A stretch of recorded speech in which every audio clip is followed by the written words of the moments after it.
Comment calcule-t-on l'aire d'un disque? Il existe une formule pour calculer l'aire d'un disque et je vais vous la démontrer.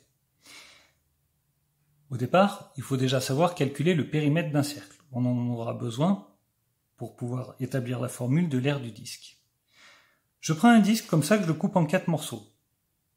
Pour l'instant, je le coupe en 4. Vous voyez que ici j'ai placé un curseur. Lorsque je vais déplacer mon curseur, je vais augmenter le nombre de parts. 6, 8, 10, 12, et ainsi de suite, jusqu'à en faire plein. Je vais prendre ces 4 parts et les agencer différemment. Je vais les faire comme ceci. J'ai fait glisser les 2 parts vertes en haut et les 2 parts oranges en dessous. L'aire du disque est égale à l'aire de cette forme-là. Ce qui pour l'instant ne nous aide pas beaucoup parce que cette forme-là elle est très difficile à calculer aussi. Mais si j'augmente le nombre de parts, vous voyez que là aussi le nombre de parts augmente, c'est normal. Ce sont les mêmes, mais réagencés. Et plus j'augmente le nombre de parts, plus ça ressemble à un rectangle. On est d'accord? Ça ressemble à un rectangle. Je vais essayer de vous montrer un petit peu ça. J'affiche ici un angle qui est l'angle de la moitié, d'accord? Cet angle-là, c'est la moitié de l'angle de ce secteur-là. Comme j'ai divisé en 4, chaque secteur a un angle de 90 degrés, donc la moitié, c'est 45 degrés. Si j'augmente le nombre de parts, cet angle va diminuer. Et puis il va diminuer. Plus j'augmente les parts, plus ça diminue. Ici, je m'arrête à 0,5 pour 360 parts, 0,5 degrés. Mais vous imaginez que si j'ai 3 600 milliards de parts, l'angle, il va être pratiquement de 0. Il sera 0,0000000 et puis il y a un petit 1, un petit 5 qui se balade quelque part. Mais très loin derrière. Donc si je commence à avoir presque une infinité de parts, j'aurai un angle qui sera presque égal à 0. Ça veut dire que je vais bien obtenir un rectangle si je pousse mon raisonnement jusqu'au bout. Là, j'ai arrêté à 360 pour les problèmes de puissance de calcul de mon logiciel. Quelle va être cette hauteur-là? Alors, je cache l'angle. Quelle va être cette hauteur-là? Regardons bien. Je me remets au départ. Cette hauteur-là, c'est un rayon de mon quart de cercle, de mon arc de cercle. Puisque c'est un rayon, c'est aussi un rayon du disque. Donc, ça va valoir grand R. On est d'accord? Ce rayon-là, cette valeur-là, ça va valoir grand R. Et combien vaut cette longueur-là? Alors, réfléchissez bien. Prenons au départ. Cette longueur-là, la somme des 2 arcs, c'est cet arc-là plus celui-ci. C'est donc la moitié du cercle. Si j'augmente encore mes parts, si j'en mets 8, je vais avoir 1, 2, 3, 4 morceaux verts, 1, 2, 3, 4 morceaux oranges. Donc mes 4 morceaux verts, c'est la moitié du cercle. Les 4 morceaux oranges étant l'autre moitié du cercle. Et plus je continue d'augmenter, j'ai beau augmenter le nombre de parts, mon raisonnement est toujours le même. Les petits ponts verts, si je fais la somme de toutes ces longueurs-là, c'est la moitié du cercle. Et si je fais la somme de tous mes petits ponts oranges, ça va faire l'autre moitié du cercle. Donc, quand je vais pousser jusqu'au bout, avec 360 parts, j'ai plein de tout petits ponts. Ils sont tellement petits qu'on dirait que c'est tout droit. C'est-à-dire le pont, l'arrondi, quand ça devient très petit, on dirait qu'il est tout droit. Et si je pousse jusqu'à presque une infinité de parts, ça fera vraiment un trait tout droit, dont la longueur sera toujours égale à la moitié de la longueur du cercle. Comme le périmètre du cercle, c'est pi fois le diamètre, la moitié, c'est pi fois la moitié du diamètre, c'est-à-dire pi fois le rayon. Je vais avoir, comme longueur ici, pi fois le rayon.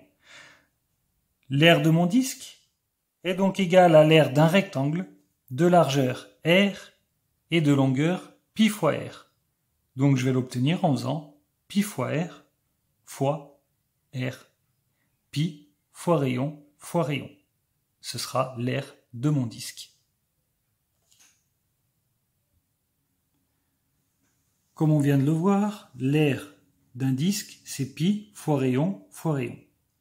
Prenons le cas, ici, de cet exemple-là, j'ai un disque de rayon 4 cm. Pour calculer l'aire de ce disque, je vais donc calculer pi multiplié par 4 multiplié par 4. 4 fois 4, ça fait 16, c'est donc pi multiplié par 16. Lorsqu'on a une lettre et un nombre, on va prendre un petit peu d'avance, mais lorsqu'on a une lettre et un nombre, on peut placer le nombre avant la lettre et faire disparaître le signe multiplié. Ce sont des choses que vous avez peut-être déjà vues quelque part. 16 pi, ça veut dire que c'est 16 fois pi. Alors si on n'a pas de calculatrice, on remplace pi par 3,14 et on a une approximation assez bonne. Sinon, si on a droit à la calculatrice, on va calculer 16 fois pi. Donc je tape 16 multiplié par, et pour trouver pi, je vous rappelle que pi est ici sur ma calculatrice, c'est la fonction orange, on va l'obtenir en appuyant sur seconde et ce bouton.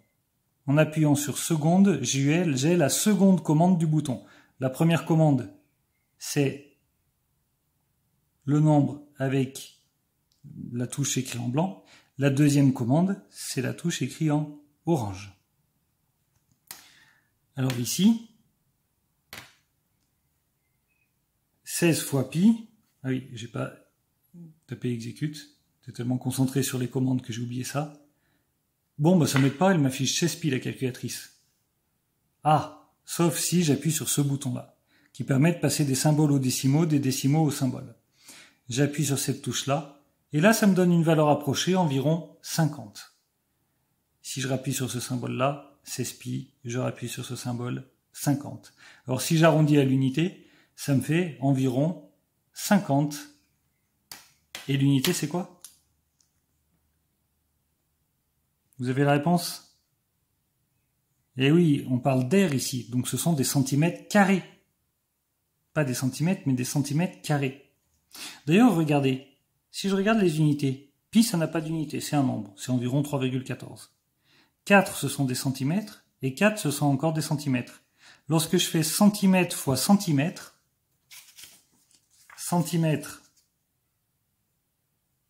fois centimètre, c'est ce qu'on appelle des centimètres à la puissance 2. C'est ça les centimètres carrés. Ça veut dire que je multiplie le nombre par lui-même 2 fois. C'est ça la puissance 2. Donc si je fais 4 fois 4, c'est la même chose que 4 à la puissance 2. Et on dit 4 au carré. Alors dans une phrase réponse, je vais encore parler de la valeur exacte et de la valeur approchée. Si je veux donner la valeur exacte du disque, c'est impossible de l'écrire sous la forme d'un nombre à virgule. Parce que pi a une infinité de décimales, il faudrait écrire une infinité de décimales, ce qui est impossible. Si je veux donner la valeur exacte, il faut que j'écrive cette forme-là, un peu contractée. C'est égal à 16 pi. Si je veux maintenant donner une valeur arrondie, je mettrai 50. Alors attention, 16 pi, c'est quand même un nombre. Et ça s'exprime en centimètres carrés. Donc l'aire de ce disque est égale à 16 pi centimètres carrés, soit environ 50 centimètres carrés. Par exemple, nous, 50 cm², ça va nous suffire. Imaginons que quelqu'un ait besoin de beaucoup plus de détails et qu'il ait besoin, vous avez fait le calcul, vous lui avez fait le calcul, et lui, il a besoin de 10 décimales. Ben, donnez-lui ça. Quand vous lui donnez ça, lui, il va faire 16 fois 3, 14, 15, 9, 265, 358, etc. Et ça va lui donner un nombre avec plein de chiffres après la virgule, assez précis, et lui, il s'arrêtera à la précision qu'il souhaite, la 10e décimale s'il a envie. Il n'est pas obligé de s'arrêter à l'unité comme vous l'avez fait. C'est pour ça que ça c'est une valeur exacte, ça c'est une valeur arrondie que vous avez choisie, ou que l'exercice vous a demandé de faire. Si je vous demande un arrondi à l'unité, il faut s'arrêter à l'unité. Une dernière précision avant que je vous laisse, je vous rappelle que le symbole environ égal, c'est 2 vagues, pas un trait avec une vague au-dessus, mais dans le système international de notation, c'est 2 vagues pour une valeur environ égale à une autre.